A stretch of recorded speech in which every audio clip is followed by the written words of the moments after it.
नमस्कार मेरे जागरूक और प्रेरित आध्यात्मिक साथियों, मैं हूं आपकी एस्ट्रोलॉजर निधि शिमाली और स्वागत है आपका उस ज्योतिषीय यात्रा में जहां हम बीते महीनों के अनुभवों को शक्ति में बदलते हैं और आने वाले वर्ष के लिए अपने अंदर नई ऊर्जा, नई दृष्टि और नया संकल्प जगाते हैं।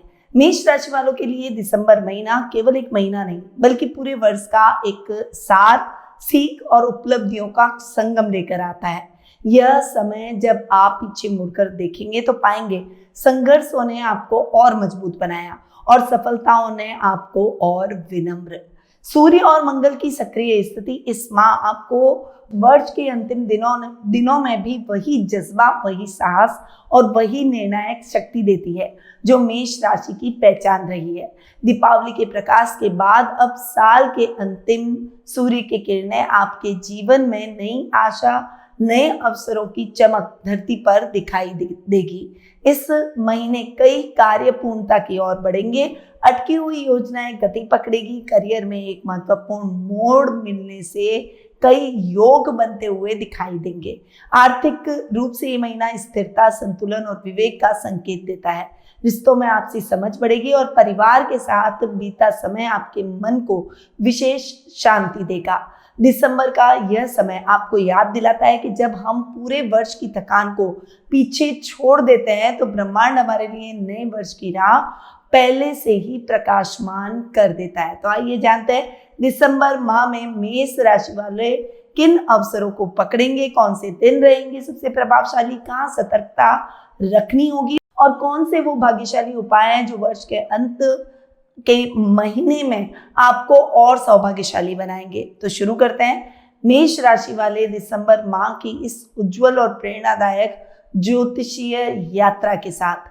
और शुरुआत करते हैं सबसे पहले इस साल के आखिरी महीने के कैलेंडर से। 1 दिसंबर को गीता जयंती मनाई जाएगी। 1 दिसंबर को ही मोक्षदा एकादशी भी आ रही है। वहीं 4 दिसंबर को मार्गशीर्ष पूर्णिमा का व्रत किया जाएगा। 17 दिसंबर को बुध प्रदोष व्रत किया जाएगा। 25 दिसंबर को क्रिसमस डे मनाया जाएगा। वहीं 27 दिसंबर को गुरु गोविंद सिंह जयंती मनाई जाएगी। 30 दिसंबर को पौष पुत्रदा एकादशी मनाई जाएगी और 31 दिसंबर को हम सभी आंग्ल नव वर्ष मनाएंगे। पिछले वर्ष को बाय कहते हुए नए वर्ष की शुरुआत में प्रवेश करेंगे। चलिए अब बढ़ते हैं आगे और आते हैं ग्रहों की स्थिति पर कि ग्रहों की चाल इस साल के आखिरी महीने में कैसी रहने वाली है। सबसे पहले बात करते हैं ग्रहों के राजा सूर्य की, जो कि वर्तमान में अपनी मित्र राशि वृश्चिक में विराजमान है और 16 दिसंबर को अपनी अति मित्र राशि धनु में प्रवेश करेंगे। बुध ग्रह की बात करें तो वर्तमान में अपनी अति मित्र राशि तुला में विराजमान है। 6 दिसंबर को अपनी शत्रु राशि वृश्चिक में और 29 दिसंबर को अपनी शत्रु राशि धनु में प्रवेश कर जाएंगे। मंगल ग्रह की बात करें तो वर्तमान में वे अपनी खुद की राशि वृश्चिक में विराजमान है और 7 दिसंबर को अपनी मित्र राशि धनु में प्रवेश करेंगे। गुरु ग्रह की बात करें तो वे वर्तमान में अपनी उच्च की राशि कर्क में विराजमान है और 5 दिसंबर को वे पश्चिमगामी यानी वक्री होते हुए अपनी शत्रु राशि मिथुन में प्रवेश कर जाएंगे। शुक्र ग्रह की बात करें तो वर्तमान में अपनी शत्रु राशि वृश्चिक में विराजमान है और 20 दिसंबर को अपनी शत्रु राशि धनु में प्रवेश करेंगे। शनि ग्रह इस पूरे माह अपनी मित्र राशि मीन में ही विराजमान रहेंगे। राहु अपनी खुद की राशि कुंभ में और केतु अपनी सम राशि सिंह में विराजमान रहने वाले हैं। तो ये हुई इस माह की ग्रह गोचर की स्थिति। लगभग सारे ग्रह इस बार राशि परिवर्तन करते हुए दिखाई दे रहे हैं, शनि और राहु केतु को छोड़कर। अब इन ग्रहों के इस फेरबदल की स्थितियों का क्या प्रभाव आपको अपने इस साल के अंतिम माह में देखने को मिलेगा, उसके बारे में जान लेते हैं। शुरू करते हैं मेष राशि वालों का दिसंबर महीने का मासिक राशिफल। और इस वीडियो की शुरुआत में मैं आपको बता दूं कि मेरे जितने भी वीडियोस होते हैं, जितने भी राशिफल होते हैं या ज्योतिषीय गणनाएं होती है, वो चंद्र गणनाओं पर आधारित रहती है और आप इसे अपनी राशि और लग्न दोनों के हिसाब से देख सकते हैं, यानी ये दोनों हिसाब से समान रूप से प्रभावशाली है। अब सबसे पहले स्टार्टिंग करते ही सबसे पहले लग्न की बात करते हैं हम कि आपकी राशि, आपके लग्न कैसा रहेगा, और आपके राशि स्वामी की बात करेंगे। तो आपकी राशि स्वामी की बात करूंगी जो कि है मंगल। और मंगल की मैं बात करूं तो मंगल स्वग्रही अवस्था में आपके अष्टम भाव में बैठे हैं, यानी मंगल आपकी राशि के लिए आपके राशि स्वामी और अष्टमेश दोनों ही हैं। और महीने के प्रारंभ में यानी एक वीक के बाद ही 7 दिसंबर को मंगल चेंज होकर अपनी मित्र राशि धनु में प्रवेश करेंगे, आपके नवम भाव में आ जाएंगे। यानी अब तक मंगल आपको बेस्ट रिजल्ट दे रहे थे क्योंकि खुद के ही घर में बैठे थे। यात्राओं से लाभ, अचानक धन लाभ की स्थितियां, गुप्त शत्रु का शांत हो जाना, आपके जीवन में उपलब्धियां आप हासिल करना, आपका प्रभाव क्षेत्र बढ़ना, लोग आपकी बातों को सुन रहे हैं, मान रहे हैं, आपसे प्रभावित हो रहे हैं, इस तरह की परिस्थितियां बनी हुई थी। अब मंगल आपके 9th हाउस में आ जाएंगे, मित्र राशि है, और नवम भाव में मंगल के रिजल्ट एज इट इज आपको बहुत अच्छे मिलेंगे। क्योंकि देखिए, लग्नेश का अपने से नवम जाकर बैठना और भाग्य स्थान में त्रिकोण में बैठना और अष्टमेश का अपने से एक घर आगे जाके बैठना जबरदस्त परिणाम साल के इस आखिरी महीने में आपको दिखाएगा, जहां पर आपकी एनर्जी बहुत अच्छी होगी, एनर्जी लेवल आप में बहुत अच्छा होगा। वहीं एक पॉजिटिविटी के साथ आप अपने कार्यों को करेंगे, एनर्जेटिक होकर जिस भी काम में आप आगे बढ़ेंगे उसमें आप सफलता पाएंगे। अगर आप ऑटोमोबाइल के क्षेत्र से जुड़े हुए हैं, कंस्ट्रक्शन लाइन से जुड़े हुए हैं, सिक्योरिटी सर्विसेज से जुड़े हैं, हथियारों का काम करते हैं, कोई बड़ी इंडस्ट्री से जुड़े हुए हैं, या फिर पुलिस, सेना, नेवी जैसे ड्राइविंग जॉब करते हैं, डेफिनेटली मंगल आपके लिए बहुत ही सकारात्मक परिस्थितियां इस माह पैदा करने वाला है। शुभ संकेत इस महीने मंगल आपको दे रहे हैं कि अपनी एनर्जी को राइट पाथ पर ले जाकर आप उसका बहुत अच्छे से लाभ प्राप्त कर सकते हैं। वहीं इस समय शत्रु आपसे भय खाएंगे, आपको ओवर एनर्जी के अंदर ओवर स्पीड ड्राइव नहीं करनी है, इस बात को ध्यान रख लीजिए। अपनी एनर्जी को बैलेंस करने के लिए योगा, मेडिटेशन, प्राणायाम, जिम, एक्सरसाइज जरूर कीजिए, क्योंकि मंगल में बहुत एनर्जी होती है और ये साल भी मंगल का है। और इस साल ये जो डबल एनर्जी है ये आपको कहीं ना कहीं फायदा, तो कभी जोश में होश गंवाने वाली स्थितियां भी उत्पन्न मंगल ने करी है। इसीलिए साल के अंतिम भाव में आपको सतर्क होकर चलना है, विनम्र होकर चलना है, एरिगेंट नहीं होना है, अपनी बातों पर अड़ नहीं जाना है, जिद्दी स्वभाव आपको त्यागना है और साल को जाते जाते आपको अपने अंदर के विकारों को हटाकर एक अच्छे व्यक्तित्व की तरफ आगे बढ़ना है। अब ये तो हुई बात मंगल की। अब आते हैं आपके 2nd और 7th हाउस पर। देखिए, 2nd और 7th हाउस के लॉर्ड है शुक्र।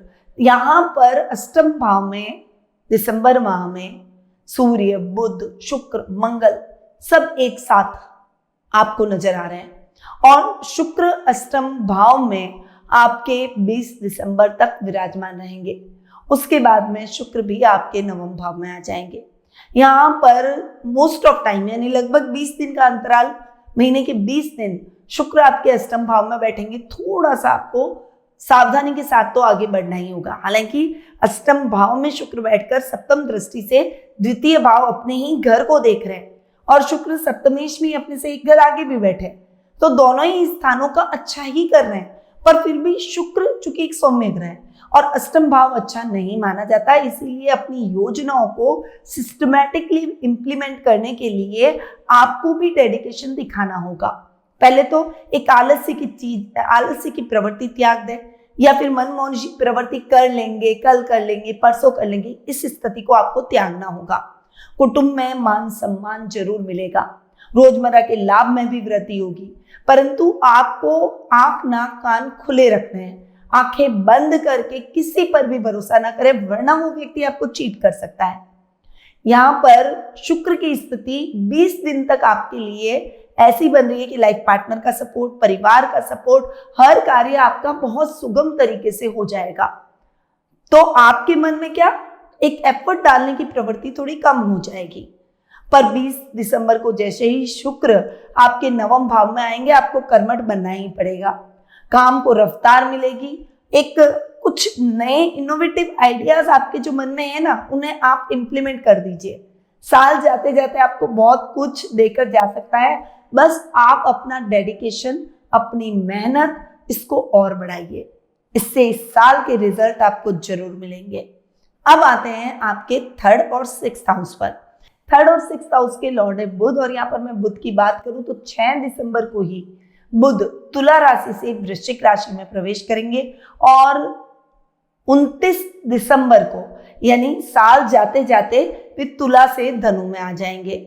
यहाँ पर बुध की स्थिति की अगर बात करें तो वे तुला से वृश्चिक राशि में महीने के प्रारंभ में यानी आपके अष्टम भाव में बैठेंगे और मोस्ट ऑफ टाइम पूरे महीने लगभग वो आपके अष्टम भाव में ही रहने वाले हैं। अब बुध की ये स्थिति भी आपके लिए थोड़ी सी चिंताजनक हो सकती है।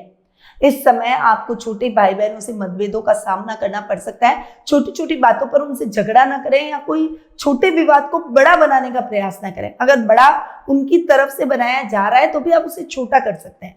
बस मैच्योरिटी लेवल बनाए रखिएगा। अग्रेशन और गुस्से को अपने ऊपर हावी मत कीजिएगा, वरना संबंध खराब हो सकते हैं और जो ब्लड रिलेशन है वो कहीं नहीं जाते। इस बात को आपको ध्यान रखना है। तो बहुत शांत रहना है और शांति से अपने मुद्दों को सुलझाने का प्रयास करना है। वहीं राजनीति के क्षेत्र में बड़ी उथल पुथल होने की संभावना बनी हुई है और आपको उसके थोड़े से निराशाजनक परिणामों का सामना करना पड़ सकता है, परंतु आपको आशावादी बने रहना और प्रयास करते चले जाना है। बुध रोग भाव के स्वामी हैं और अष्टम में बैठ गए तो उस हिसाब से बढ़िया आपके रोगों को थोड़ा सा जलाएंगे, शत्रुओं पर विजय दिलाएंगे।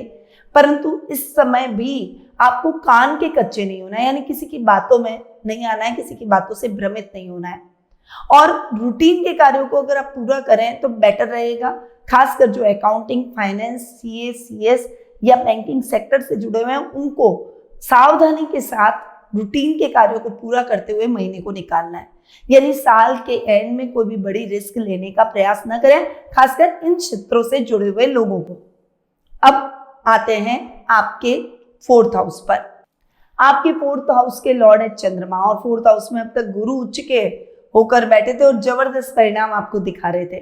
परंतु महीने के प्रारंभ में ही गुरु का भी राशि परिवर्तन होगा, वो मैं गुरु के टाइम पे आपको बताऊंगी। परंतु आपको फाइनेंशियली सोच समझकर डिसीजन लेने होंगे।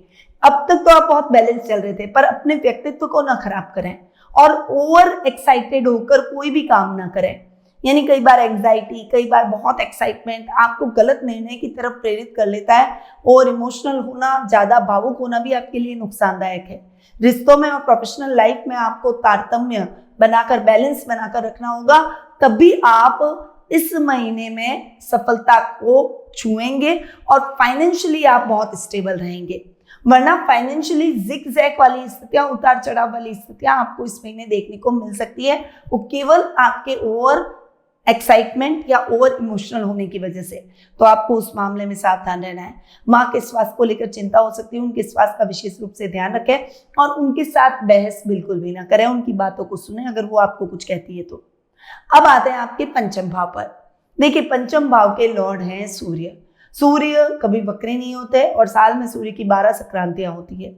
अब सूर्य आपके 8th हाउस में जाकर विराजमान है और 16 दिसंबर को वे आपके 9th हाउस में आ जाएंगे और यहां पर सूर्य का आना आपके लिए जबरदस्त परिणाम दिखाएगा। यानी 16 दिसंबर के बाद का समय आपके लिए शानदार रहने वाला है। खासकर जो मेडिकल के स्टूडेंट्स हैं, जो इलेक्ट्रॉनिक का कुछ काम कर रहे हैं, इलेक्ट्रॉनिक इंजीनियरिंग कर रहे हैं, अगर आप फार्मेसी से संबंधित कोई पढ़ाई कर रहे हैं या फिर साइंस की स्टडी कर रहे हैं, उन सभी के लिए ये समय जबरदस्त रहने वाला है। करियर को लेकर अब तक जो कंफ्यूजन था या फिर कुछ बात बन नहीं पा रही थी, आप थोड़ा सा निराशा की तरफ आगे बढ़ रहे थे कि करियर में आप किस दिशा में आगे बढ़े, क्या करें, कुछ ऑप्शन नहीं मिल रहे थे, तो अब वो मिलना शुरू हो जाएंगे। 16 दिसंबर तक आपको धैर्य रखना है। केतु आपके 5th हाउस में बैठे हैं, जो कहीं ना कहीं व्यक्ति को हर चीज से डिटैच करते हैं। एक अंदर निराशा के भाव बहुत जल्दी लेकर आते हैं। आत्म मंथन कर वो व्यक्ति थोड़ा सा निराश हो जाता है, डाउन हो जाता है कि अरे मैंने ये क्या किया। पर आपको उससे प्रेरित होना है, अपनी कमियों पर वर्क करना है, उन्हें सुधारने का प्रयास करना है। केतु यहाँ पंचम में बैठकर आध्यात्मिक कार्यों से भी जोड़ते हैं। स्पिरिचुअल होइए जिससे आपको पॉजिटिविटी मिलेगी। साथ ही सिक्स सेंस भी मजबूत करते हैं, इसीलिए लोगों को पहचानने की क्षमता आप में आ जाएगी। आपको बोलना कुछ नहीं है, किसी से भी बोल के नहीं बिगाड़ना है, पर उस व्यक्ति को पहचानिए और उसके हिसाब से आप अपने जीवन में आगे बढ़िए। चलिए, अब आते हैं आपके 9th और 12th हाउस पर। 9th और 12th हाउस के लॉर्ड हैं गुरु। यहाँ पर मैं गुरु की बात पहले ही कर चुकी हूँ। 5 दिसंबर को गुरु वक्री होकर आपके 3rd हाउस में चले जाएंगे और जैसे ही गुरु वक्री होंगे, गुरु जबरदस्त परिणाम देंगे, क्योंकि गुरु एक सौम्य ग्रह है और सौम्य ग्रह का वक्री होना आपके सौम्य ग्रह के रिजल्ट को, शुभ परिणामों को डबल कर देता है। और वैसे भी गुरु जैसे ही वापस 3rd में जाएंगे, 9th हाउस के लॉर्ड है, सप्तम दृष्टि से भाग्य स्थान को देखेंगे। भाग्य इस माह आपका जगता हुआ दिखाई देगा। आपने जो भी अपने लिए साल के एक टारगेट बनाए थे, कहीं ना कहीं अगर आप चूक गए तो दिसंबर माह में आप प्रयास जरूर कीजिए। ये मत सोचिए कि समय चला गया। अगर आपने इस महीने प्रयास किए तो डेफिनेटली आप अपने टारगेट को अचीव जरूर करेंगे। भाग्य का साथ आपको जरूर मिलेगा। स्पिरिचुअल कामों में आपका मन अधिक लगेगा। कोई बड़ा धार्मिक अनुष्ठान भी आप अपने घर में करवा सकते हैं या कोई धार्मिक यात्रा भी आपके द्वारा की जा सकती है। नए कार्यों की शुरुआत के लिए भी ये समय बहुत ही अच्छा है। इस समय आप अपना कोई भी नया काम शुरू कर सकते हैं। वहीं इस समय आप जिस काम में भी हाथ डालेंगे उसमें आपको बहुत अच्छा लाभ मिलेगा। कॉन्फिडेंस आपका बहुत अप रहेगा। वहीं गुरु खर्च भाव के स्वामी हैं, खर्चों को थोड़ा सा बैलेंस करते हुए दिखाई देंगे। वहीं विदेशों से बहुत अच्छी अपॉर्चुनिटीज मिल सकती है। अब्रॉड से अच्छी अपॉर्चुनिटीज आपको मिलेगी। अब्रॉड में काम करते हैं, अब्रॉड में जाकर करना चाहते हैं तो उसके कई मौके मिलेंगे। अगर आप अपने बिजनेस को वहां फैलाना चाहते हैं तो उसके लिए भी आपके लिए ये महीना, दिसंबर महीना निर्णायक साबित हो सकता है। मैनेजमेंट आपका बहुत अच्छा हो जाएगा और कुछ बड़े ऑफर्स भी आपको मिलते हुए दिखाई देंगे। अब आते हैं आपके 10th और 11th हाउस पर। 10th और 11th हाउस के लॉर्ड है शनि। यहाँ पर मैं शनि की बात करूं तो शनि आपके खर्च भाव में बैठे। खर्च भाव के लिए शनि बढ़िया, क्योंकि खर्च भाव में बैठे हैं, कहीं ना कहीं खर्चों को थोड़ा सा बैलेंस करेंगे। परंतु 10th हाउस के हिसाब से परिश्रम ज्यादा और परिश्रम का रिजल्ट कम आपको मिल सकता है। आपको अपने मन को समझाना है कि मेहनत का रिजल्ट कहीं नहीं जाता और वास्तव में नहीं जाता। सच मानिए तो आपने आज मेहनत की है तो आज नहीं तो कल आपको उसका परिणाम मिलेगा ही मिलेगा। मेहनत का परिणाम कभी बेकार नहीं जाता। इसीलिए मैं हमेशा बोलती हूँ कि कर्म प्रधान रहिए। कर्म के बलबूते आप भाग्य को भी बदल सकते हैं। इसीलिए अपने कर्म को करते चले जाइए। पिता का मार्गदर्शन मिलेगा। इस समय आपको अपने पिता से मतभेद का सामना करना पड़ सकता है, इसीलिए वाणी पर संयम और क्रोध पर नियंत्रण रखना बेहद आवश्यक है। लाभ भाव के स्वामी है शनि, अपने से एक घर आगे बैठे हैं। लाभ की स्थितियों को अच्छा बनाएंगे। आपको निवेश करते समय सावधानी रखनी है। यहाँ पर लाभ भाव में राहु बैठकर आपके शत्रुओं को जलाएंगे। वहीं अचानक धन लाभ की परिस्थितियां आपको बहुत अच्छी देखने को मिलेगी। वीआईपीज आपके सर्कल में जुड़ते हुए दिखाई देंगे। शेयर ट्रेडिंग, क्रिप्टो जैसे कामों से जुड़े हुए लोगों के लिए ये समय शॉर्ट टर्म कामों में बड़ी सफलता दिलाने वाला रहेगा। यानी ये टाइम पीरियड ओवरऑल मेष राशि वालों के लिए साल जाते जाते भी कई प्रकार की नई संभावनाएं, नए सपनों को पूरा करना और कई उपलब्धियों वाला साबित हो सकता है। अब आपको उपाय क्या करना है? ये तो हुआ मेष राशि वालों का दिसंबर महीने का मासिक राशिफल। पर उपाय आपको क्या करना है जिससे आप इस महीने को और सफलतादायक बना सकें और जो टारगेट के थोड़ा सा दूर आप रह गए हैं, उस साल का जो भी टारगेट है उसे आप पूरा कर सकते हैं। अब सबसे पहले आ रही है गीता जयंती दिसंबर 1 को। अब कर्म योग ऊर्जा बढ़ाने के उपाय मेष राशि वालों के लिए ये दिन ऊर्जा, निर्णय क्षमता और नेतृत्व बढ़ाने का दिन है। इसीलिए सुबह स्नान के बाद भगवान श्री कृष्ण को पीले फूल अर्पित करें और गीता का अध्याय 18 श्लोक 66 कम से कम 11 बार पढ़ें। इससे अंदर एक भ्रम, असमंजस, मानसिक दबाव दूर होकर निर्णय लेने की शक्ति बढ़ेगी। ये उपाय करियर और बिजनेस में अटके हुए कार्यों को भी गति देगा। मोक्षदा एकादशी जो कि 1 दिसंबर को मनाई जाएगी, कर्मों का शुद्धिकरण का उपाय इस दिन करना चाहिए। ये एकादशी मेष राशि वाले जातकों के लिए पुराने कर्मों के बोझ को हल्का करने और मन को शांति दिलाने वाला दिन माना जाता है। तो इस दिन 11 तुलसी की पत्तियों पर ओम नमो भगवते वासुदेवाय लिखकर भगवान श्री कृष्ण को अर्पित करें। जिन कार्यों में बार बार बाधा आ रही है उसमें गति आएगी। ये उपाय स्वास्थ्य और मानसिक बेचैनी दूर करने में अत्यंत लाभकारी साबित होगा। माघ शीष पूर्णिमा जो कि 4 दिसंबर को मनाई जाएगी, धन और भाग्य सक्रिय करने का ये अच्छा दिन माना जाता है। मेष राशि वालों के लिए ये पूर्णिमा धन, मान सम्मान और तरक्की के द्वार खोलती है। तो आपको इस दिन रात को चंद्रमा को कच्चा दूध, शक्कर और सफेद फूल मिलाकर अर्घ देना है। मन और मनी मन अपने लक्ष्य का संकल्प लें। ये उपाय आर्थिक प्रगति, धन आगमन और रुके हुए पेमेंट मिलने में खास असर दिखाएगा। साथ ही रिश्तों में माधुर्य भी बढ़ाएगा। बुध प्रदोष व्रत जो कि 17 दिसंबर को मनाया जाएगा, बुद्धि और संवाद सफलता बढ़ाने का उपाय इस दिन करना चाहिए। मेष राशि के जातकों के लिए ये दिन बुद्धि, निर्णय क्षमता और कार्य कौशल में वृद्धि करेगा। वहीं आपको क्या करना है कि इस दिन शिवलिंग पर कच्चे घी और जल से अभिषेक करें और 11 बार ओम नमः शिवाय मंत्र का जाप करें। इससे नौकरी, बिजनेस में अटकी बातचीत, डील, प्रमोशन के मामलों में सफलता प्राप्त होगी। साथ ही घर परिवार में भी जो भी विवाद है वो शांत हो जाएंगे। तो मेष राशि वाले मेरे सभी आध्यात्मिक साथियों, दिसंबर का ये महीना आपके लिए पूरे वर्ष की मेहनत, अनुभव और सीखों को सार्थक करने का समय है।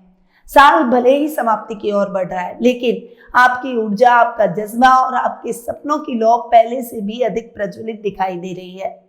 इस माँ ब्रह्मांड आपको यही संदेश दे रहा है कि जब एक अध्याय समाप्त होता है तभी एक नया और अधिक उज्जवल अध्याय शुरू होता है। आपके प्रयास, आपका आत्मविश्वास और आपका धैर्य ही वह कुंजी है जो कि आने वाले वर्ष के द्वार खोल सकता है। तो याद रखिए, भाग्य उसी का साथ देता है जो पूरी यत्न से कर्म करता है और उम्मीद का दीपक कभी भी बुझने नहीं देता है। अपने लक्ष्यों को अंतिम रूप दीजिए, अपनों के साथ बिताए पलों को संजोइए और नए वर्ष का स्वागत नई एनर्जी और नए संकल्पों के साथ कीजिए। ये राशिफल आपको मार्गदर्शक, प्रेरणादायक और सकारात्मक लगा हो तो वीडियो को लाइक करें और अपने प्रियजनों के साथ शेयर करें और मेरे चैनल को सब्सक्राइब करना ना भूलें ताकि नए वर्ष की सभी ज्योतिषीय अपडेट, ग्रह गोचर और खास उपाय आपको सबसे पहले मिल सके। यदि आप अपनी जन्म पत्रिका के अनुसार व्यक्तिगत मार्गदर्शन या फिर टेलीफोनिक अपॉइंटमेंट प्राप्त करना चाहते हैं या किसी भी प्रकार की पूजा से जुड़ना चाहते हैं या वो पूजा करवाकर अपनी ग्रह बाधा निवारण करवाना चाहते हैं तो आप स्क्रीन पे दिए गए नंबरों पर आज ही मेरी टीम से संपर्क कर सकते हैं या फिर मेरी वेबसाइट पर जाकर भी अपना अपॉइंटमेंट बुक करवा सकते हैं। अब मैं अपनी वाणी को यहीं विराम देती हूँ।